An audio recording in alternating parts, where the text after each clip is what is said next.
இந்த 2026 தேர்தலில் டிவிக்கு 108 இடம் பிடிச்சிருக்காங்க. ஆட்சி அமைக்கிறதுக்கு உரிமை கோர்றாங்க. இன்னும் 10 எம்எல்ஏக்கள் தேவை அப்படின்னு நியூஸ்லாம் பார்த்தேன். நான் வாழ்க்கையில் எலெக்ஷனில் ஓட்டு போட்டதே கிடையாது. எனக்கு வயசு 30 ஆச்சு. நான் கிட்டத்தட்ட ஒரு 5-6 எலெக்ஷன் பார்த்துருக்கேன். இத்தனை வருஷம் எலெக்ஷனில் ஏடிஎம்கேவும் சரி டிஎம்கேவுக்கும் சரி நான் ஓட்டு போட்டது கிடையாது. ஓட்டு இந்த 29 வயசில் இப்போ தான் ஓட்டு அது டிவிக்கு தான் போட்டேன். அது நான் ஓப்பனாகவே சொல்கிறேன். ஏன் தெரியுமா போட்டேன்னா, இந்த 2 பேரும் மாற்றி மாற்றி மாற்றி ஒன்றுன்னா ஒன்று நீ ஒன்றுன்னா ஒன்று நீ நலத்திட்டங்கள்லாம் செய்கிறாங்க. எப்போ தெரியுமா, பாதி இலவசங்கள் இலவசம் ஃப்ரீ அது முதல்ல கொடுத்துருவாங்க. அடிப்படை தேவைகள் ரோடு, தண்ணி, அந்த சாலை வசதிகள், அந்த மாதிரி நிறையா வசதிகள் கடைசி 4வது வருஷத்துலேருந்து ஆரம்பிக்கும். ஒரு எம்எல்ஏவோட வீடியோலாம் பார்த்துருக்கேன். ஏன் சார் 4 வருஷம் கோமலாக இருந்தீங்களாம் கூட கேட்டிருக்கேன். அவர் அந்த 4 வருஷமாக அந்த கடைசி 6 மாதம் எலெக்ஷனுக்கு முன்னாடி தான் அவரோட வீடியோலலாம் அந்த போஸ்ட்லாம் வந்திருக்கு நிறையா. அந்த மாதிரிலாம் பார்த்தாலும் நான் பேசியிருக்கேன். எனக்கு அரசியல் பற்றி தெரியாது, அரசியல் பிடிக்கவும் பிடிக்காது. இந்த தமிழ்நாட்டுக்குள்ளே ஏன் ஒருத்தர் நல்லது செய்யணும்னு சொல்லி அவர் நடிகராகவே இருக்கட்டும். ஏன்னா சொல்ல போச்சுன்னா விஜய் பிடிக்காது, தோனி பிடிக்காது. காரணம் என்னென்னா, இவங்களெல்லாம் ரொம்ப புகழ்கிற என் ஃப்ரெண்ட்ஸு, என் சுத்தோடாரம்லாம் ரொம்ப புகழ்ச்சியாக பேசுவாங்க. எங்கள் தலை தோனி அப்படி எங்கள் விஜய் அப்படி பண்ணுறாரு, இப்படி எங்கள் தலை அஜித் அப்படி பண்ணுறாரு, இப்படி. எனக்கு எந்த நடிகனும் பிடிக்காது, எந்த ஸ்போர்ட்ஸ்மேனையும் பிடிக்காது. நான் ஒரு மெக்கானிக், நான் நார்மலாக தான் வேலையை பார்ப்பேன். எனக்கு என்ன மட்டும் தான் பிடிக்கும். வேறு யாரையுமே உண்மையே சொல்ல போச்சுன்னா எனக்கு பிடிக்காது. அந்த அளவுக்கு நான் கேரக்டரு. இப்போ ஏன் இந்த வீடியோ போஸ்ட் பண்ணுறேன், இந்த இதெல்லாம் பற்றி பேசுகிறேன்னா, ஒவ்வொருத்தவங்கள பார்க்க இந்த உண்மையே சொல்கிறேன். அந்த எம்எல்ஏக்களை மறைச்சி வைக்கிறது, பேரம் பேச விடாம என்னமோ. ஏன் ஒருத்தன் நாட்டுக்கு நல்லது செய்யணும்னு வந்தால் அவனையே இந்த அளவுக்கு பாடாப்படுத்துறீங்க. ஒருத்தன் தமிழ்நாட்டுக்கு நல்லது செய்யணும், ஒரு இந்தியாவுக்கு நல்லது செய்யணும். அப்படிலாம் பார்த்தா நிறைய விஷயங்கள் கண்டுபிடிச்சிருக்க முடியாது உலகத்தில். நல்லது செய்யணும் தடுத்தோம்னா, இப்போ நான் மெக்கானிக் தான், என்னால் BS6 வண்டி அப்கிரேட் ஆகிருக்காது. வெறும் T50 வெறும் எக்ஸல் சூப்பர் மட்டும்தான் இருந்திருக்கும். BS6 ஒருத்தன் கண்டுபிடிச்சா அவனெல்லாம் கண்டுபிடிச்சவனுக்கு ஒரு பாராட்டம், இந்த மாதிரிலாம் அதெல்லாம் ஏற்றுக்கிட்டு நீங்கள் ஏன் ஒரு தலைவனாக ஒரு தடவை ஏன் ஒரு வாய்ப்பு சொன்ன மாதிரி சீமானாவே இருக்கட்டும், யாராகவே இருக்கட்டும், கீழே இருக்கிற சுயேட்சையும் தேர்ந்தெடுக்க மாட்டேன்றீங்க. ஏன் இந்த 2 கட்சியை தவிர ஏன் உங்களுக்கு வேறு யாரையுமே தெரியாதா? ஏன் எதுவுமே பண்ண மாட்டிங்களா? என்ன ஒரு வாழ்க்கை, என்ன ஒரு மனுஷங்க, எனக்கு ஒன்றுமே புரிய மாட்டேங்குது. பாவம்யா அந்த மனுஷன். உண்மையை சொன்ன மாதிரி கோடிக்கணக்கில் விட்டுட்டு கோடிக்கணக்கில் சம்பாதிக்க வந்தாரங்க கூட எனக்குலாம் தெரியாது. ஒரு நலத்திட்டங்கள், ஒரு நல்ல விஷயங்கள் சொல்லி செய்ய வர்ற ஏன் இந்த அளவுக்கு கெடுக்கிற அளவுக்கு இந்த ஏடிஎம்கே டிஎம்கே ஆட்சி இருக்குது. இதை மக்கள் இந்த அளவுக்கு பதிலடி கொடுத்து நாங்கள் கூட்டுறேன். நான் வந்தேன் 2 வருஷம், எனக்கு முதலமைச்சர் பதவி கொடு, நீ 2 வருஷம் முதலமைச்சராயிரு. ஒரு ஆளுமே தனியாக நிற்கல, தனியாக நின்று ஜெயிக்கல. அப்புறம் ஏன் இந்த பேச்சு? முதல் விஷயம் அதுதான். யாராகவே இருக்கட்டும், சீமானே தனியாக ஒரு 2000 ஓட்டினால் அது சீமானுக்கு விழுந்தது. சரிங்களா? நான் இந்த 2 கட்சியில் உள்ள தலைவர்களை என்ன சொல்கிறேன்னு தெரில. ஏற்கனவே ஒரு 2 நாட்டு தலைவர்கள் சண்டை போடுதேன். கேஸிலேருந்து இன்றைக்கி சாமானிய நீங்கள் அடிச்சுக்கிட்டு வாழ்கிற வாழ்க்கைக்கு சாமானிய மக்கள் தான் பாதிக்கிறான், வேறு எவனும் பாதிக்க போகிறது கிடையாது. நீங்கள் எல்லாம் முட்டிக்கிட்டு மோதிக்கிட்டு அமெரிக்கா விற்கிற நீங்களாம் எங்கேருந்து வந்தீங்க? எங்கேயோ விட்ட ஒரு 5 நிமிஷம் இதில் வந்தவங்க தான் எல்லாருமே. நம்ம மனுஷங்க எல்லாருமே ஒரு 5 நிமிஷம் சுகத்துலேருந்து வந்தவங்க தான். யாருக்கு இந்த உலகம் சொந்தம் கிடையாது. ஏன் நாடு இதுன்னு, ஏன் நாடு எங்கேருந்தியா வந்தீங்க? என்னமோ 1000 வருஷம் சாக வரம்பற்ற மாதிரி, இவங்க தான் கடவுள் மாதிரியும் எங்கேருந்து எல்லாம் வந்தீங்க கேட்குறேன்.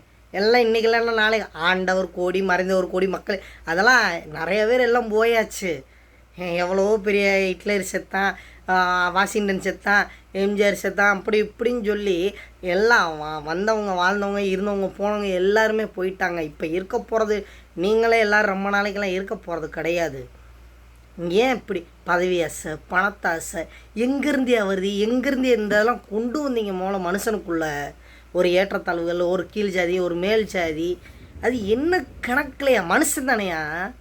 ஒரு ஆணு பெண்ணு அவ்வளவுதானே, வேறு என்ன இருக்குது? சும்மா மனுஷனில் நான் மேல் ஜாதிக்காரன், நீ கீழ் ஜாதிக்காரன், படிக்கவே கூடாது.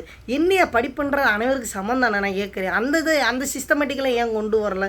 சிபிஎஸ்சி சிலபஸ் அது இதுன்னு சொல்லி இங்கிலீஷ் மீடியம் அதுதான் சொல்லி என்ன ஏன் அனைவருக்கும் ஒரே மாதிரி கல்வி, ஒரே மாதிரி மருத்துவம், ஏன் இத்தனை வருஷம் அரசியலில் இருந்தீங்களே, ஏன் வாக்குறுதி தேர்தலுக்கு மட்டும் கொடுக்குறீங்களே, ஏன் அது இப்போ கொடுக்க இது பண்ண மாட்டேன்றீங்க? இத்தனை வருஷம் இப்போ தேர்தலில் இருந்து ஆட்சியிலேருந்து என்னத்தை பண்ணீங்க? அதெல்லாம் இதெல்லாம் பற்றி பேசினா நிறைய விஷயங்கள் கேட்டால் நாக்கப்படுங்கிற மாதிரி இருக்கும். அவன் நாண்டுக்கிட்டு சாகிற மாதிரி. ஆனால் எவனும் சாக மாட்டான். ஏன்னா பணத்தாசை, பதவி ஆசை, அதில் போனால் நல்லா சம்பாதிக்கலாம், நமக்கு இதை ஆளலாம், இதை பண்ணலாம். என்ன ஆண்டாலும் 6 அடி குழிதான் என் வாழ்க்கை. அதுவும் இப்போ கிடையாது, மின்மயானமாக்கிட்டாங்க.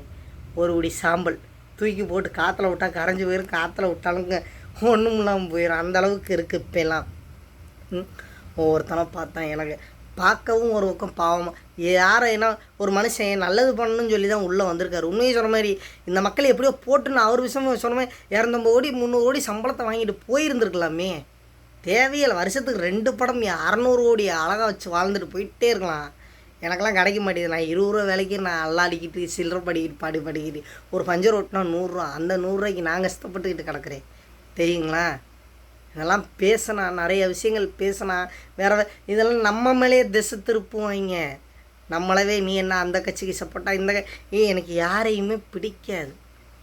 எனக்கு எந்த கட்சியும் பிடிக்காதனால தான் 2018 வயசில் ஓட்டு லிஸ்ட்டை வாங்கி கருமையை ஓட்டு போடு யார் பேச்சையும் கேட்கல. ஓட்டு போட்டதே கிடையாது.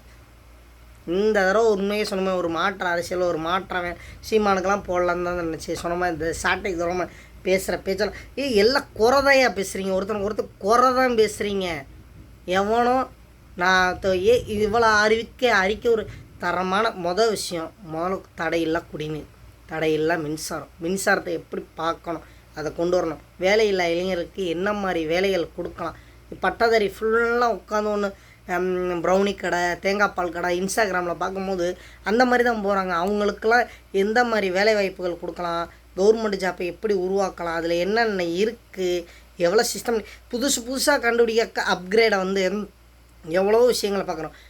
ஈவி மாடல் கார் வந்துருச்சு. என் ஃபீல்டில் எடுத்துக்கலாம். ஈவி பைக் வந்துருச்சு, BS6 பைக்கு, BS6 சூட்ரு எல்லாமே வந்துச்சு. இந்த ஓட்டர் ஐடி மிஷினில் கேட்டால் முதலையெல்லாம் தபால் வாக்குப்பட்டி இந்த அச்சு போட்டு பண்ணுறாங்க. இப்போ போட்ட பட்டன் இதில் எத்தனை பட்டன் வேணாலும் அமுக்கலாம். போலிங்க ஸ்டாப் பண்ணுற வரைக்கும். ஏன் கைரேகை ஒத்து போனால் மட்டும் ஏன் பண்ண மாட்டேன்றீங்க? அந்த மாதிரி ஒரு சிஸ்டமேட்டிக் கொண்டு வரலாம். எங்கள் அம்மா ரேஷன் கடைக்கு போகிறாங்க. அந்த ரேஷன் கடையில் போய் ஜாமான் வாங்குற கைரேகை விழுகலைன்னா வீட்டில் இருந்து யாரையா வாங்கன்னு சொல்கிறாங்க. போடுறது அந்த 10 கிலோ அரிசி இல்லைன்னா 20 கிலோ அரிசி. அந்த 20 கிலோ அரிசியில் எவ்வளவு வண்டு இருக்குது, எவ்வளோ புழு இருக்குன்னு தெரியுமா? இந்த தடவை எங்கள் அம்மா சீனி வாங்கினாங்க. அந்த சீனி என்ன நாத்தம் அடிக்குன்னு தெரியுமா? துவரம்பருப்பில் எத்தனை வண்டு வச்சு ஓட்டம் விழுந்துச்சுன்னு தெரியுமா? டீத்தூளில் என்ன மாதிரி வாடை வருதுன்னு யாருக்கா தெரியுமா? அதை தர்றதுக்கு ஒரு கைரேகை இருந்தால் மட்டும்தான் அந்த பொருள் கிடைக்கிது. வெறும் 115 ரூபா 120 ரூபா அதிகபட்ச செலவு. ஒரு பாமாயில் லிட்டரு எண்ணெய் மிஞ்சி போச்சுன்னா எதாவது எக்ஸ்ட்ரா வாங்கினா ஒரு சோப்பு. இதை வாங்குறதுக்கு அந்த ஒரு கைரேகை தேவைப்படுது. ஒரு நாட்டை தீர்மானிக்கிற ஒரு தலைவரை தேர்ந்தெடுக்கிறதுக்கு ஏன் ஒரு கைரேகை அந்த மாதிரி மிஷின் ஏன் கண்டுபிடிக்க முடியலையா? இல்லை கண்டுபிடிச்சா எவனே அப்டேட் பண்ணி கொண்டு வரலையா கேட்குறேன். ஏன் எங்கள் தொழிலில் இப்போ எங்கள் பழைய மெக்கானிக்கெலாம் பல பேர் மெக்கானிக்கெலாம் இந்த ஃபீல்டு இதுக்குள்ளே இப்போ தெரியாமல் போய் கிடக்குறாங்க. கேட்டால் BS6 படிப்பறிவு இல்லை, இங்கிலீஷ் நாலேஜ் இல்லை, OBD இருந்தால் தான் அந்த வண்டி இதவே கம்ப்ளைண்ட்டை கண்டுபிடிக்க முடியும். எந்த பொருள் எடுத்தாலும் மாற்றணும். அந்த அளவுக்கு இந்த தொழிலில் மெக்கானிக் தொழில் அழிக்கிற அளவுக்கு உள்ளே கொண்டு வந்தாச்சு. ஏன் அந்த ஒரு மிஷின் கொண்டு வர முடியலையா? கல்லை ஓட்டு போடுறான். அந்த கட்சிக்கு சண்டை, இந்த கட்சிக்கு சண்டை. என்ன ஏன் நடக்குது இங்கே? அந்த கைரேகை விழுகலைன்னு எங்கள் அப்பா நைட்டு ஷிஃப்ட் போயிட்டு வந்து தூங்கிட்டு இருக்க அவரை எழுப்பி அவர் போய் கைரேகை வைக்கிறார். நான் வெளியூர் போயிருந்தேன். அப்போ தான் அந்த பொருள் தரம் 115 ரூபாய்க்கு பொருள் தரமில்லாத அரிசி தான், தரமோடு இருக்கிற அரிசி இல்லை. தெரிஞ்சுக்கோங்க. சீனி இந்த தடவை மோந்து பார்த்தா அது சொல்லவே வேண்டாம். அதில் அவ்வளவு டஸ்ட்டு, அது என்னென்ன ஒரு இதுன்னே தெரியலாம். அந்த அளவுக்குலாம் இருக்குது. இதெல்லாம் எங்கேயா போய் சொல்கிறது? சாமானிய மக்கள் இங்கே எவனும் ஏழைகள் எல்லாம் சொல்கிறீங்க எல்லாம் அப்படி ஏழை இப்படி. கிராமத்துக்குள்ளே இருக்கிறவன்கிட்ட கூட தான் சொத்து பத்து இருக்குது. அவன் தான் ஏக்கர் கணக்கில் வச்சுருக்கான்.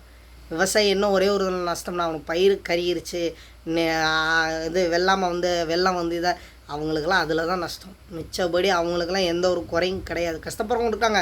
பொதுவாக தான் சொல்கிறேன். சும்மா உடனே அப்படி கிராமத்துக்குள்ளே போய் எல்லார் வீட்லேயும் 2 வீலர் இருக்குது. இங்கே 2 வீலர் இல்லாத வீடு கிடையாது. நான் வச்சுருக்க வெறும் ஜூப்பிட்ரு. கிராமத்துக்குள்ளே போய் பார்த்தோம்னா பல்சர் 220 வச்சுருக்கேன். நான் வச்சுக்க வெறும் 98,000 ரூபா வண்டி. அவன் வச்சுக்கோ 1,50,000 வேண்டி. யார் ஏழை கேட்குறேன்? நடுத்தரமாக வீடு வாசல் இல்லாமல் வசதி இல்லாமல் ரோட்டில் இருக்காங்க பாரு, அவங்க ஏழை. அவங்க பரம ஏழை, வாழ்வாதாரம் இல்லை. ஏன்னா அவனை முன்னேற விடுறதில்ல, அந்தளவுக்கு கல்வி சிஸ்டமேட்டிக் கொண்டு வர்றதில்ல. அந்த அந்த குழந்தைகளை படிக்க வைக்கிறதுக்கோ தன்னார தொண்டு இருக்காங்க. 110-20% தான் மொத்தம் இந்தியாவில் எடுத்துக்கிட்டால். இன்னும் மத்திய பிரதேச சைடெலாம் படிப்பறிவில் எங்கெங்கேயோ என்னென்னமோ ஆச்சு, என்னென்னமோ மாறுதியா. ஆனால் இதில் இந்த சிஸ்டமேட்டிக்கை மாற்றி அனைவருக்கும் கல்வி, ஒரு குழந்தை கூட ஒரு குழந்தை தொழிலாளர் இல்லாத அளவுக்கு அனைவருக்கும் கல்வின்னு ஒரு சிஸ்டமேட்டிக்கை கொண்டு வாங்க. அத்தனை பேர் படித்து இந்த இந்தியாவை எப்படி வல்லரசாக்குமா, எப்படி என்ன பண்ணுவான்றது அப்போ தெரியும். அது வரைக்கும் யாருக்கும் எதுவுமே தெரியாது. இங்கே நிறைய விஷயங்கள் நிறைய மாறணும். உண்மையை சொன்ன மாற்றம் ஒன்று தான் மாறாது. இந்த கட்சி நான் என்ன சொல்கிறேன், மொத்தத்துக்கு பொதுவாக வேணாம்ப்பா. இந்த எங்கள் அப்பா பாட்டியெல்லாம் சொல்லியிருக்காங்க, ஒரு காலத்தில் இராணுவ ஆட்சியெல்லாம் இருந்துச்சு, 8 மணி நேரம் வேலை, 8 மணி நேரம் தான் இது. அந்த ஆட்சியை பேச கொண்டு வரலாமே, எதுக்கே மக்களாட்சி தேவையே இல்லையே. இப்படி அடிச்சுக்கிட்டு நாரிக்கிட்டு நான் அப்படி இருந்தால் தான் இப்படி இருந்தால் தான் அப்படி, அந்த மாதிரி ஆட்சி கேவலப்பட்ட ஆட்சி தேவையில்லை. இது மக்களை இது சந்தோஷமாக ஏற்றுக்க வேண்டியதே இல்லை. தேர்ந்தெடுத்தது ஒருத்தனை, கூட்டணி வச்சா தான் ஆட்சி அமைக்க முடியுன்றது இன்னொருத்தனை. அந்த மாதிரி யாருக்கும் யாரும் சப்போர்ட் பண்ணக்கூடாது, யாருக்கும் யாரும் மனிதாபிமானமும் கிடையாது, என்ன இதுவும் கிடையாது. என்னையா இது? எனக்கு ஒரு விஷயங்கள் பல இதெல்லாம் புரிய மாட்டேங்குது. நான் இதெல்லாம் சொன்னோம்னா, கேட்க வேண்டியதெல்லாம் சொன்ன மாதிரி எழுதி வச்சு கேட்டோம்னா வேறு மாதிரி போகும். இது எங்கே போய் எப்படி நிற்கும்ன்றது தெரியாது. நம்மளை வெட்டுறக்கு வருவாங்க, குத்துறக்கு வருவாங்க, ஆளை வச்சு அடிக்கிறக்கு வருவாங்க. நம்ம தமிழ்நாடு நம்ம நாட்டில் பேருக்கு தான் ஏன் சுதந்திரம் வாங்கி கொடுத்த காந்தியை சுட்டு கொண்ட நாடு தானேயா நம்ம நாடு. சொல்லுங்கள். அப்பேற்பட்ட போராடி உப்பு சத்தியாகிரகம் பண்ணி என்னென்னமோ செஞ்சார். அவர் ஒரே தடவை சினிமா ஸ்கூல் ஓடிக்குமா 3ஆம் கிளாஸ் அறியாத வயசில் தான் போட்டு காமிச்சாங்க, 5 வயசுலாம் பார்க்கல. அப்போவே அவ்வளோ கஷ்டப்பட்டு சுதந்திரம் வாங்கி கொடுத்த காந்தியவே சுட்டு கொண்ட நாடு தானேயா. அது நாடுன்ற விட அந்த நாட்டில் வாழ்கிற மக்கள் தானேயா. நான் ஒன்று சொல்கிறேன், ஒரு மனுஷன் வந்தானே ஒன்று நல்ல விஷயங்கள், நிறைய விஷயங்கள் இன்னும் நிறைய கொண்டு வரலாம். நிறைய சிஸ்டம்லாம் இருக்குது இங்கே பண்ண வேண்டியதுக்கெல்லாம். மக்களோட வரிப்பணம் அவ்வளவு இருக்குது. நான் ஒரு 2 வீலர் இன்றைக்கி ஒரு ஸ்பேர் வாங்குறேன், அதில் வெறும் 130 ரூபா. அந்த அங்கிட்டு ஒரு 9% ஜிஎஸ்டி, இங்கிட்ட ஒரு பக்கம் 9%. ஒரே ஒரு பொருள் கஸ்டமர் கட்டுற அப்படி நான் தான் வாங்கி தான் போடுறேன். அந்த ஜிஎஸ்டி, பெட்ரோலுக்கு ஜிஎஸ்டி. அப்போ நான் 2 பிரேக்ஸ் வாங்கினா அதுக்கு ஜிஎஸ்டி, ஒரு ஸ்ப்ரிங்கு வாங்கினா அதுக்கு ஜிஎஸ்டி, ஒரு வாஷர் வாங்கினா, ஒரு போல்டு, 1 ரூபா ஸ்க்ரூ அதுக்கு ஒரு ஜிஎஸ்டி. அத்தனை வரி பணத்தை வச்சு எங்கள் பணம்யா, எங்கள் பணத்தை வச்சு எங்களுக்கு பண்ணுங்க. அதை தான் பண்ணிகிட்டு இருக்கீங்க. அதுவும் தெளிவாக நிறைய விஷயங்கள் இருக்குது. எங்கள் ஏரியாவில் ரோடு எப்போ போட்டான்னு நினைக்கிறீங்க? எல்லாம் இப்போ தாங்க போட்டான். அதுக்கு முன்னாடியெல்லாம் இல்லவே கிடையாது. சொல்ல போச்சுன்னா இன்னமும் மதுரைக்குள்ளே போய் பார்த்தீங்கன்னு வைங்களேன், இந்த இதுக்குள்ளெல்லாம் ரோடெல்லாம் குண்டும் குழியுமாக இருக்கும். எப்போ எலெக்ஷன் வருதோ அப்போ தான் 6 மாதம். இதெல்லாம் என்ன ஒரு நடிப்பு? ஏன் இந்த 4 வருஷம் எங்கே போயிருந்தீங்க? 4 வருஷம் மற்ற செயல் திட்டங்கள்லாம் பண்ணிக்கிட்டு இருந்திருக்கிறீங்க. இலவசம்னு எதுக்கு நான் கேட்குறேன்? இலவச பேருந்து பயணம் கொடுக்குறீங்க. ஏன் இப்போ 7 ரூபா டிக்கெட்டு ஒரு ஸ்டாப்லேருந்து ஒரு ஸ்டாப் போகிறக்கு 5 ரூபா. அந்த 5 ரூபா டிக்கெட் எடுத்து மக்கள் போக மாட்டாங்களா? நீங்கள் எங்கிட்ட 5 ரூபாய்க்கு இலவசத்தை கொடுத்துட்டு ஏன் எங்கள்கிட்ட மற்றபடி கரண்ட் பில்லு எப்போயுமே எங்கள் வீட்டுக்கு கரண்ட் பில்லு பார்த்தீங்கன்னா வெறும் 120 ரூபா, 120 ரூபா கூட வர 35 ரூபா 40 ரூபா வரும். இந்த வருஷம் இந்த மே மாதம் கரண்ட் பில் எவ்வளோ வந்துச்சு தெரியுங்களா? கேட்டால் வெயில் காலம் 442 ரூபா. என்ன ஒரு கொடுமை! இந்த 30 ரூபா வர வேண்டியது 15 ரூபா வர வேண்டியது. சம்டைம்ஸ் கரண்ட் பில்லே வராமல் கிட்டத்தட்ட 6 மாதம் கரண்ட் பில்லாம் வராமல் இருந்துச்சு. அதெல்லாம் எங்கேயா போய் சொல்கிறது? இப்போதுக்கு 442 ரூபா கேட்டால் வெயில் காலத்தில் அப்படி தான் வருன்றாங்க. எல்லாம் இப்போ மக்கள் பேசிக்கிறது. ஃபேன் எங்கள் வீட்டில் எப்போயும் ஓடுற ஃபேன் தான் ஓடும். எக்ஸ்ட்ராலாம் வீட்டுக்குள்ளே ஒன்றும் கிடையாது. ஒரு டிவி எப்போயும் ஓடுறத விட அது சாப்பிட்ற டைம் மட்டும்தான். ஏன்னா எங்கள் அப்பா நைட்டு போய்ட்டு பகலில் பார்க்க முடியும். நான் நைட்டு 9:30 கடை அடிச்சிட்டு இருந்தேன். நான் அவ்வளோதான், வேறு இந்த செல்லு தான் வாழ்க்கை. இதில் எங்களுக்கு என்ன கரண்ட் பில்லு வரும்? ஆனால் இப்போ ஏன் 442 ரூபா வந்திருக்கு? கேட்டால் வெயில் காலத்தில் என்ன 24 என்ன ஃபேன் போட போகிறோம்? நைட்டு தூங்கும் போது தான் ஃபேனு. எங்கள் அப்பா பகலில் தூங்கும்போது அது எப்போயுமே யூஸ்ஃபுல். அது எப்பயுமே நடக்கிற ஒன்று. இதெல்லாம் நாங்கள் எங்கே போய் சொல்கிறது? இந்த ஏற்றம்லாம் ஏன் வருது? எதுக்கு வருது? நிறைய கேள்விகள் இருக்குது. ஒரு லிஸ்ட்டு போட்டு ஒரு கணக்கு வச்சு கேட்டோம்னா பிரச்சனைகள் தான் பெருசாகும். ஒருத்தனை பிடிக்கலையா ஒதுங்கின்னு சொல்லுவான். துஷ்டனை கண்டா தூர வளகு. அவனை போட்டு படுத்தி எடுத்து ஒரு மனுஷனாக இருந்தாலும் சரி, யாராக இருந்தாலும் சரி. இப்போ நிறைய இப்போல்லாம் வீடியோலாம் பார்க்குறோம் இன்ஸ்டாகிராமில் எல்லாம் பார்த்தா அந்த சிசிடிவி ஃபுட்டேஜெல்லாம் ஒரு ஆக்சிடென்ட்லாம் கூட அந்த மனுஷனை கூட போய் தூக்குற அளவுக்கு கூட ஒரு மனிதாபிமானம் இல்லாமல் போய்கிட்டு இருக்கிற உலகம் மக்கள் மனுஷங்க எல்லாம் எத்தனை கடைசியாக ஒன்று சொல்கிறேன், எத்தனை கொரோனா வந்தாலும் யாரும் திருந்த மாட்டாங்க, எத்தனை கோடியாக சுனாமி வந்தாலும் யாரும் திருந்த மாட்டாங்க, எத்தனை பணமே கடந்தாலும் அந்த மனுஷனோட ஆசை 6 அறிவுக்கு தெரிஞ்சது அது அவ்வளவுதான். பேராசை பெருநஷ்டன்ற மாதிரி ஆசை யாருங்க விட்டுச்சு சொல்லுங்கள்? அந்த மாதிரி இதெல்லாம் வேண்டாம். எனக்கு இன்னும் பேச வரலை. என்னமோ இந்த ஏடிஎம்கே ஆச்சு, டிஎம்கே ஆச்சு, டிவிக்கு ஆச்சு, என்டிக்கு ஆச்சு, யாராக ஒரு நல்லபடியாக செய்யுங்க, நல்லதை மட்டும் செய்யுங்க. யார் எப்படி சம்பாதிக்கலாம், எப்படி என்ன பண்ணலாம், சம்பாதிக்கிறதுக்கு என் ஃபீல்டுலே நிறையா இருக்குது தெரியுங்களா. எப்படி வேணாலும் சம்பாதிக்கலாம், நிலைக்காது, நிலைக்கவே நிலைக்காது.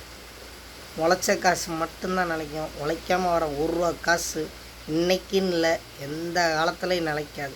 அது இங்கிட்டு வர்றது அது வேறு வழியில் போகும்போது நம்ம கடைசி காலத்தில் சொல்லணும், என்னடா பாவம் செஞ்சோம்னு இளமை அது விசாமல் இருக்கும். முதுமைன்னு ஒன்று வரும்போது என்ன பாவம் செஞ்சோன்னு உணர்வோம். அன்னைக்கு தான் பாவம். அந்த விஜயம்லாம் நான் வாழ்க்கையில் யாரையுமே பாவம் சொன்னது கிடையாது. எங்கள் அப்பாவுக்கு சென்னை சூப்பர் கிங்ஸை பிடிக்கும், எனக்கு சென்னை சூப்பர் கிங்ஸே பிடிக்காது. காரணம் தான் சொல்கிறேன்ல, அந்த டோனியை வச்சு பேசி என் மனசில் வந்து அவரை பிடிக்காமக்கி விட்டாங்க. என்ன அவர் அப்படி எப்பா என்னென்னமா பில்டப் போடுவாங்க. ஆனால் அவர் அவருக்காண்டியே அந்த மேட்ச் ஜெயிக்கன்னு நினைப்பேன். ஆனால் என்னை பொறுத்த வரைக்கும் தோற்ற அது சந்தோஷம். ஏன்னா என் ஃப்ரெண்டெல்லாம் ரொம்ப பில்டப் பண்ணுவேன்ல, அவங்களோட அகம்பாவத்தை ஆணவத்தை அடக்கிறக்கு அதுதான் வழி. தோக்கணும் தான் வேண்டுவேன். எங்கள் அப்பா பார்க்க பாவமாக இருக்கும், சரி ஜெயிக்கட்டுமா தோக்கணுமா, சரி ஒரு தடவை ஜெயிச்சுட்டு போ. செல்லாம் பார்த்தா தோக்கணும், ஏன்னா அவங்க ரொம்ப பேசின்னு வெறுப்பேற்றினவங்க. தோக்கணும் தான் வேண்ட முடியும். அந்த மாதிரி தான் ஒரு மனுஷனை எனக்கு பிடிக்கவே பிடிக்காது. மொப்படாகவும் சொல்கிறேன், இப்போவும் சொல்கிறேன், யாரையுமே பிடிக்காது. இந்த அளவுக்கு ஏன் பேசுகிறேன்னா, அந்த வீடியோ பார்க்கும்போது அந்த செய்திகள்லாம் கேட்கும்போது 5 எம்எல்ஏ இல்லாமல் நீ ஒரு 5 எம்எல்ஏ ஆதரவு கொடுத்து ஒரு ஆட்சியை நடத்த வைக்கலாம்ல. ஏன் கேட்குறேன், உங்களுக்கு ஒரு வாய்ப்பு வேணுன்ற மாதிரி ஏன் ஒரு புதுசாக வர்றவனுக்கு ஒரு வாய்ப்பு கொடுங்களேயா? உங்களுக்கு நீங்கள் கூட்டணி அமைச்சா நான் 2 வருஷம் நீங்கள் 2 வருஷம் அந்த மாதிரிலாம் பேச்சு. ஆனால் அது உண்மையாக பேசுனீங்களா என்னன்னு தெரியல. செய்தி கூட நான் பார்க்க மாட்டேன், அதான் சொல்கிறேன், டிவியே பார்க்க மாட்டேன். என் காதுக்கு படம் வர்றதை வச்சு தான் நான் பேச முடியும். மிஞ்சி போச்சுன்னா இன்ஸ்டாகிராமில் வரதை வச்சு பேசுவேன், இல்லை யூடியூப்பில் ஏதாவது ஷார்ட்ஸ் வரதை வச்சு தான் பேசுவேன். ஏன் அவருக்கு ஒரே ஒரு வாய்ப்பு கொடுத்து பாருங்க.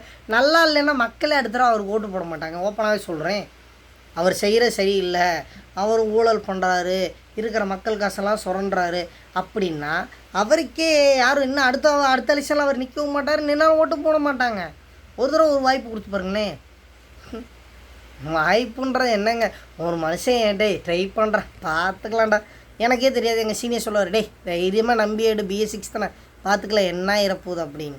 அந்த நம்பிக்கை தான் என்னை இன்றைக்கி இத்தனை BA6 வண்டியை ஓரளவுக்காவது நான் தெரிஞ்சுக்கிற அளவுக்காவது நான் எடுத்துக்கிட்டு இருக்கிறேன். இல்லைன்னு வைங்களேன், என்னால் எடுக்கவே முடியாது. நானும் அந்த TS50 XL அந்த XL சூப்பர் பழைய மாடல் கார்பரேட்டர் நோண்டிக்கிட்டோ ஒரு பஞ்சரை போட்டுக்கிட்டோ என்னால் அதான் பண்ண முடியும். ஏன் தொழில் அப்கிரேட் பண்ண முடியாது? முயற்சி பண்ணிக்கிட்டு இருந்தால் மட்டும்தான் அப்கிரேடு. ஏதாவது புது சிஸ்டம் வந்தால் மட்டும்தான் அப்கிரேடு, மற்றபடி எந்த ஒரு அப்கிரேடுமே வராது. இப்போவும் சொல்கிறேன், ஒரு வாய்ப்பு கொடுத்து பாருங்கள். நல்லது பண்ணுறவரோ இல்லையோ, ஒரு வாய்ப்பு கொடுத்து பாருங்கள். அவராக தானே கேட்குறாரு ஒரு வாய்ப்பு கொடுங்கன்னு. ஏன் அதை கொடுக்குறக்கு என்னப்பா, ஒரு தடவை ஆட்சியில் உட்கார வை. இல்லையா முடியலையா 2 வருஷம் பாரு 3 வருஷம் பாரு, முடியலை இடத்தேர்தல் வை, மக்கள் ஓட்டு போடுவாங்க கண்டிப்பாக. எவ்வளவோ தேர்தலில் 2வதுலாம் ஓட்டு விரலில் மை வச்செல்லாம் ஓட்டு போட்டிருக்காங்க. அது ஒன்றும் புதுசு கிடையாதுல்ல. இல்லையா மொத்தமும் சொல்கிறேன், மொத்தத்தையும் எடுத்துகிட்டு மக்களாட்சின்றது ஒன்று வேணும், குடியரசு ஆட்சின்னு ஒன்று கொண்டு வா, ஜனாதிபதி கையில் விடு. 8 மணி நேரம் தான் வேலை, 8 மணி நேரம் ஓய்வு, அந்த மாதிரி ஒரு சிஸ்டம் பண்ணி. அது என்ன எனக்கு முழுசாக தெரில. அந்த 24 மணி நேரத்தை எப்படியோ பிரிப்பாங்க, 3 24 மணி, அந்த 3 பகுதி, அது என்னென்ன பகுதின்னு கூட எனக்குலாம் தெரியாது. அந்த மாதிரி ஒரு சிஸ்டமேட்டிக் கொண்டு வாங்க, எல்லாருமே மாறுவோம். தண்டனைகள் அப்போ கடுமையாகும். அப்போ கற்பழிக்கிறவனுக்கு தண்டனை கொடுப்பான், அந்த ஆட்சியில் தண்டனை வரும். அன்னைக்கு சவுதியில் வெட்டுற மாதிரி கையை வெட்டுவான், தென்கொரியா வடகொரியாவில் பண்ணுற மாதிரி அப்போ தண்டனை கொடுப்பாங்க. அந்த மாதிரி ஆட்சியை கொண்டு வா. மக்கள் மேலே இப்போ ஒரு பொம்பளை பிள்ளை மேலே ஒருத்தன் கை வைக்க மாட்டான், தப்பாகவும் பார்க்க மாட்டான். அது ஏன் இந்த ஆட்சியில் செஞ்சுருக்கலாம்ல. நாங்கள் அப்படி இப்படி பாவம் ஒரு அஜித்துன்ற ஒரு அப்பாவி அடித்தா ஒரு அவள் நிக்கிதாவை ஏதோ ஒரு பிள்ளை, அது ஏதோ ஒரு பேர் கூட எனக்கு தெரியல, அது கொடுத்த ஒரு பொய் கேஸ்னால ஒரு அப்பாவி அந்த ஏன் அந்த விசாரிக்கவே வேண்டாம். நீ இவனை அடித்த கொண்ட மாதிரி அவனை தூக்கு தண்டனை கொடுக்கூடாது. இதே மாதிரி அவன் குடும்பத்தை விட்டு அடித்தே கொள்ளணும். அதுதான் தண்டனை. இவனுக்கு நீ என்ன மாதிரி தண்டனைகள், இவனுக்கு என்ன மாதிரி தப்புகள் செய்கிறானோ, என்ன மாதிரி செய்கிறானோ இதவே அவனுக்கு செய்யணும். அப்போ தான் அந்த வலி தெரியுமே தவிர அதுக்கிடையில் அந்த வலியும் வேதனையும் அவனுக்குமே தெரியாது. தெரியுங்களா? எல்லாம் விளாத்தி குளத்தில் ஒரு ஃப்ளே கார்ப்பாக வச்சு என்ன என்ன பேசுகிறதுன்னு எனக்கெல்லாம் தெரியல. இப்போ தான் இந்த இதெல்லாம் தெரியுது. அதுக்கெல்லாம் நம்ம அந்த அன்பில் மகேஷா அவங்க யார் இன்னொரு பாட்டில் 10 ரூபா என்னமோ சொல்லி செந்தில் பாலாஜி, ஏன் அவங்களாம் போய் அங்கே ஏன் டிவி கேட்க மட்டும் ஏன் கண்டிஷன் ஃபாலோ பண்ண கண்டிஷன் ஏன் உங்கள் ஆட்சியில் ஒரு கொள்கையில் ஒரு கண்டிஷன் இல்லையா? ஏன் நீங்கள் ஒரு ஃபாலோ பண்ணியிருக்கலாம்ல? ஏன் டிஎம்கே ஆட்சியில் நீங்கள் சட்டங்கள் திட்டங்கள் கொண்டு வந்திருக்கலாம்ல? எவ்வளவோ பண்ணலாம்ல, ஏன் பண்ணலை? இனிமேல் பண்ணுவோம். ஏன் தேர்தல் அறிக்கையில் இப்படி பண்ணுவோம் அப்படி பண்ணுவோம்? ஏன் அப்போ அந்த 5 வருஷம் என்ன பண்ணீங்க? இலவசம்தான் கொடுத்துருக்குறீங்க. 8000 ரூபா டோக்கனு, அதுவும் இலவசம். அதுக்காண்டி ஒரு பிள்ளை எங்கேயும் சேர்த்து போச்சுன்னு ஒரு நியூஸை போட்டால் அதெல்லாம் எங்களுக்கு வரவே இல்லை. முக்கியமான மெயின் மேட்ரு இது ஒன்று கேட்டுக்கோங்க. இந்த தடவை போலிங் பூத்துக்குள்ளே ஏஜெண்ட்டாக போனேன்.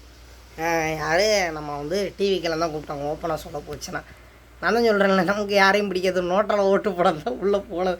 சரி எப்படி இருக்கணும், ஒரு 1000 ரூபா சம்பளம் தரேன்னா எனக்கு அன்றைக்கி தேர்தல் நாள் வேலை கிடையாது. அப்போ ஒரு 200 ரூபா கூட வருமானம் வராது. அங்கே போனால் ஒரு 1000 ரூபா வரும். அப்போ உள்ளுக்குள்ளே அந்த ஏஜென்ட்டில் இருக்கிறவங்களாம் சொல்கிறாங்க, நீ ஏடிஎம் கேக்கு போடு ஒரு 2000 ரூபா தரேன், டிஎம் கேட்குறேன்னு சொல்கிறேன், நீ எனக்கு போடு 3000 தரேன். நான் என்ன பண்ணேன், சரி நான் போட்டுக்கிறேன்னு சொல்லிட்டு வெளியே வந்தாச்சு. அப்போ வெளியே ஏடிஎம் கேட்குறேன் போய் சொல்லுவேன், அண்ணே நீங்கள் சொன்ன மாதிரி ரெட்டலைக்கு ஓட்டு போட்டேன், அதுக்கு பணம் எதுவும் வாங்கி தரேன். தம்பி உனக்கு வாங்கி தரேன். அதோட ஓடணும் வருஷன். அதுக்கப்புறம் அந்த இது டிஎம்கே அது என்ன சிம்பிள்னு கூட தெரியல. அதான் சொல்கிறேன்லாம் ஓட்டலாம் பார்க்குறேன் இல்லைன்னு அதுக்கு போட்டேன்னு அவர்கிட்ட சொன்னேன், நான் 3 ரூபா வாங்கி கொடுக்குறேன், நீங்கள் என்ன ஒரு 2 ரூபாய் வாங்கி கொடுங்க, நீங்கள் ஒரு 1000 வச்சுக்கோங்க அப்படிங்க. அதுவும் தரவும் இல்லை.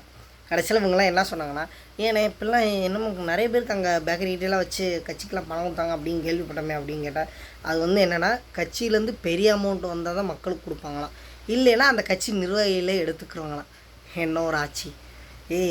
எங்கள் அம்மாலாம் ரெட்டலை கட்சி ஆரம்பத்துலேருந்து எம்ஜிஆர், எங்கள் அப்பாலாம் ஆரம்பத்துலேருந்து எம்ஜிஆர் தெரிஞ்சிருந்தும் யாரும் காசு கொடுக்கல. இத்தனைக்கு ஏரியாவுக்குள்ள பழக்கம் எல்லாமே இருக்குது.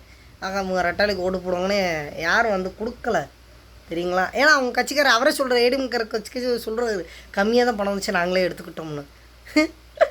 யார் பணத்தை யார் சாப்பிட்ற? எங்கள் வரி பணம்யா, நீ கட்டின வரி பணம்னு ஓகே வச்சுக்கோ, ஒன்றும் தப்பு கிடையாது. அது உனக்கும் சொந்தம் தான். நீ தான் வரி கட்டியிருப்ப, நீ தான் ஒரு சோப்பு வாங்கியிருப்ப, ஷாம்பு வாங்கியிருப்ப, நீ தான் ஹோட்டலில் சாப்பிட்ருப்ப, எல்லாத்துக்கும் வரி கட்டியிருப்ப, எல்லாம் பில்லு கட்டியிருப்ப, எல்லாம் ஓகே தான். அது எப்படி கணக்கு? ஆள் அதிகமாக பணம் வந்துச்சுன்னா ஆள் அதிகமாக மக்கள் கொடுப்பாங்களாம், இல்லைன்னா கட்சிக்காம வச்சுக்கலாம். அவர் என்கிட்ட சொன்னது சொல்லி ஒரு பிரயோஜனமும் இல்லை. முடிஞ்சால் ஒரு வாய்ப்பு கொடுங்க, இல்லையா எல்லாத்தையும் மொத்தத்தை கழிச்சிட்டு எந்த ஆட்சி வேணாம், இராணுவ ஆட்சி இறக்குங்க. இராணுவம் மட்டும்தான் இருக்கணும், போலீஸே வேண்டான்றேன், வேண்டவே வேண்டாம். அதுலேயும் முக்கியமான எங்கள் காவல்துறைக்கெலாம் நான் ஹெல்மெட்டு போடலே என்னை நிப்பாட்டி 1/2 மணி நேரம் என் முன்னாடி 2 பொம்பளைகள் போகிறாங்க, அவங்கள ஏன் விட்றீங்க? ஆணும் பெண்ணும் சமம், சட்டத்துக்கு முன்னாடி அனைவரும் சமம். ஏன் அவங்கள ஏன் பிடிக்கல? அவங்கள்ட்ட ஏன் லைசன்ஸ் இருக்கான்னு கேட்கல, அவங்கள்ட்ட ஏன் ஹெல்மெட் இருக்கான்னு கேட்கல, ஏன் இன்சூரன்ஸ்? அவங்க ஏன் கண்ணு முன்னாடி போகிறாங்க? ஆனால் என்னைய பிடிக்க வச்சு நிற்க வச்சுக்கிட்டு இருக்கிறாங்க. 300 கொடு 200 கொடு 1000 ரூபா ஃபைனை போடுறேன். 1000 ரூபா என்கிட்ட ஃபைன் போட்டால் கையில் காசு கிடையாது. நான் ஓப்பனாக சொல்ல போகிறேன்ல, நானே ரொம்ப கடனுக்கு மேலே கடன் ஆகிட்டேன், அக்கௌண்ட்லலாம் போட்டு நிறைய கடனாளி ஆகிட்டேன், என்கிட்டலாம் பணம் கிடையாது. அந்த 300 ரூபா கொடுக்குற வரைக்கும் நான் நின்று கெஞ்சி கதிரி கூத்தாடி கடைசியில் 300 ரூபாயை கொடுத்துட்டு தான் என் வண்டியை தூக்கிட்டு வந்தேன். ஏன் அந்த லேடிஸ்க்கு நீ ஆணும் பெண்ணு சமம் தானே, ஆணும் பெண்ணும் சமம், அப்புறம் ஏன் அந்த லேடிஸ்க்கு நீ இது பண்ணலை? ஃபைன் போட்டிருக்கலாம், பிடிச்சிருக்கலாம், ஏன் பிடிக்கல? ஏன் நாங்களாம் என்ன கேவலப்பட்ட ஜென்மம் ஆம்பளையெல்லாம்? நீ பிடிக்கிற நீ ஒரு ஆம்பளை தானப்பா, நான் கேட்குறேன். ஆம்பளைக்கு ஆம்பளையே இந்த உலகத்தில் சப்போர்ட் இல்லை, என்னையே லாஜிக்கு. ஆனால் இதெல்லாம் இதான் ஹைலைட்டு. உண்மைக்கு ஆம்பளைக்கு ஆம்பளையே சப்போர்ட் கிடையாது. ஆனால் உண்மையை சொல்கிறேன், அந்த குடியாரங்க கூட அண்ணே ஒயின் ஷாப் எங்கே கேட்டால் தம்பி இப்படி போய் அப்படி கொடுமை. அதெல்லாம் எங்களுக்கு எங்கள் இனத்துக்கே சப்போர்ட் இல்லை. நான் 2-3 தடவை அந்த மாதிரி காசு கொடுத்துட்டு வந்துருக்கேன். நான் என் கண்ணு முன்னாடி நிறைய லேடிஸ் போயிருக்காங்க, நிறைய போயிருக்காங்க, ஆனால் பிடிச்சி பார்த்தது கிடையாது, பிடிச்சதே கிடையாது, பிடிச்சி பார்த்தது இல்லை. ஏன்னா அங்கே தானே நிற்போம், பிடிக்கிறது கிடையாது. கேட்டால் லேடிஸ் செம்ம பவர், வாட்டர் பவர். நாளைக்கு வேணால் நான் படுதா போட்டுக்கிட்டு மொத்த மறைச்சிட்டு கண்ணை மட்டும் வச்சுட்டு வரலாமா? ஒரு ஸ்கூட்டியில் லேடிஸ் ஸ்கூட்டியில் என்னை விட்டுருவாங்களா? சட்டங்கள், சிறப்பான சட்டம், சிறப்பான தமிழ்நாடு. இந்த மாதிரி ஒரு எங்கேயும் பார்த்தது கிடையாது. அதெல்லாம் விட இந்த ஆமாம், எனக்கு ஒரு விஷயம் புரியல. என் கட்சிக்காரங்க வாங்குகிற காருக்கு மட்டும் பம்பர் வைக்கணும்னு ஒரு இது இருக்கா? அவங்க கொடியெல்லாம் கட்டி பறக்க விட்றாங்க, அதெல்லாம் பண்ணுறாங்க. அவங்களுக்கு ஏன் பம்பர் இருக்குது? ஏன் எங்களை மாதிரி நார்மல் சாமானிய மக்கள் வாங்குகிற ஒரு 16 லட்சத்துக்கு என் ஃப்ரெண்டு ஈவி மாடல், ஏன் அவங்க காருக்கெலாம் பம்பர் இல்லை? ரெனால்ட் டிரைவர் ஒருத்தர் 21 லட்சமாக எவ்வளோ வாங்கிது, அவர் காருக்கு பம்பர் இல்லை. ஏன்ப்பா அந்த கட்சிக்காரங்க காருக்கு மட்டும் பம்பர் கொடுக்குறீங்க? அது என்ன வகையில் சட்டம்? அவங்க காரில் பம்பர் எப்படியும் பார்த்துருப்பாங்க, எப்படியும் எங்கேயும் பார்க்கல. ஏன் அவங்க காரில் இருக்கிறது ஏன் ரிமூவ் பண்ண முடியலை? அரசியல் வேறு, அரசாங்கம் வேறு, அதுலேயும் நல்லா புரியுது. அதுலேயும் சாமானிய மக்கள் வேறு, பணக்காரன் வேறு. அனைவருக்கும் சட்டத்தை ஃபஸ்ட்டு அந்த சட்டத்தை உள்ளே கொண்டு வாங்க. எல்லாருக்கும் ஒரே மாதிரி சட்டம், எல்லாத்துக்கும் ஒரே மாதிரி தான் இருக்கும். அது ஏன் காலையில் அத்தனை பசங்க வேலைக்கு போகிறாங்க, அத்தனை பசங்களை இன்றைக்கி கூட பார்த்து ஒரு வண்டியை ஓட்டி பார்க்கலாம் போகிறப்ப நல்லா தான் ஹெல்மெட் போட்டு போகணும். அந்த ஏரியாவில் ஒரு 7-8 பசங்களை பிடிச்சி 7-8 வண்டியை பிடிச்சிட்டு, ஆனால் அதே வழியாக தான் இன்றைக்கி கூட அந்த 2-3 லேடிஸ்லாம் போகிறாங்க ஸ்கூட்டி. ஏன் பிடிக்க மாட்டேன்றாங்க? எனக்கு ஒரு விஷயம் புரியலை. அவங்களுக்கும் நாட்டில் வாழ்கிற உரிமை இருக்குது, அவங்களுக்கும் சம நீதிகள் இருக்குது, எல்லாமே இருக்குது. அவங்களும் எல்லா துறையிலும் சார்ந்துட்டு வராங்க. அவங்கள பிடிச்சி ஃபைன் போடுங்க, அவங்கள ஃபஸ்ட்டு பிடிங்க. ஏன் ஆம்பளையால் மட்டும் பிடிக்கிறீங்க? இது என்ன சிஸ்டமேட்டிக்? இது என்ன மாதிரி அரசியல்? அது தெரியலை. அதுக்கு வழி கிடையாது. 26 நிமிஷம் பேசியிருக்கேன் நான் இப்போ வரைக்கும். நான் இவ்வளோ என்னத்தை பேச, பொம்பளை பிள்ளைகிட்ட கடலை ஓட்டுனா கூட என் வாழ்க்கை ஜம்முன்னு ஓடிக்கிட்டு இருந்திருக்கோம். நான் இதெல்லாம் பேசணும் எனக்கு அவசியமா? நைட் எத்தனை மணி? 11. இங்கே மழை பெய்யுது, மழை பெய்யுது. இந்த நேரம்லாம் எனக்கு தேவையா? ஆனால் ஒன்றே ஒன்றுப்பா, எவ்வளோ வந்தாலும் யாரும் எதுவும் திருந்த போகிறது கிடையாது. ஆசைகள் யாரை விட்டுச்சுன்ற மாதிரி யாரும் எதையும் திருந்த போகிறோம் கிடையாது, யாரும் எதுவும் மாற்றிக்க போகிறதும் கிடையாது. எவ்வளோ அழிவு வந்தாலும் சரி, ஒரே ஒரு ஆப்ஷன், அந்த கடவுள் நினச்சி இந்த உலகத்தில் இருக்கிற உலகத்தவே அழித்து திருப்பி புதுசாக கொண்டு வந்தால் மட்டும்தான் இந்த சிஸ்டமேட்டிக்லேருந்து எல்லாமே மாறும். வேண்டாம், இதெல்லாம் மனித இல்லாமல் முக்கால்வாசி மனுஷங்களை பார்க்கவும் ஒரு மாதிரியாக இருக்குது. என்ன உலகத்தில் நான் பிறந்திருக்கேன்னு என்ன நினைக்கும் போது எனக்கே கேவலமாக இருக்குது. நான் என்ன முடிஞ்ச உதவி செய்வேன், ஆனால் செய்ய முடியாதவங்க செய்ய ஆக்சிடென்ட் ஆகி அதெல்லாம் நல்லவனும் இருக்கான். நல்லவனையும் நான் சொல்லக்கூடாது, சொன்ன மாதிரி நல்லவனையெல்லாம் பேசவே கூடாது. கெட்டவனையும் பேசக்கூடாது. அவன் ஏதோ ஒரு சூழ்நிலை தான் கெட்டவனாரான். ஒரு குழந்தை ஒரு அம்மா பெக்கும் போது அந்த குழந்தை என்ன திருடனாவது பிறக்குது, இல்லை பொறுக்கியாக பிறக்குதா, இல்லை ரவுடியாக பிறக்குதா, இல்லை கஞ்சா குடி என்ன இதுலையா பிறக்குது? அது குழந்தை, அது நல்லா வளர்ந்துக்கிட்டு ஒன்று சமுதாயத்தினால கெடும். சொன்ன மாதிரி இன்னொன்று பெற்ற நல்ல வளர்த்தி அவங்க அன்னை வளர்ப்பது.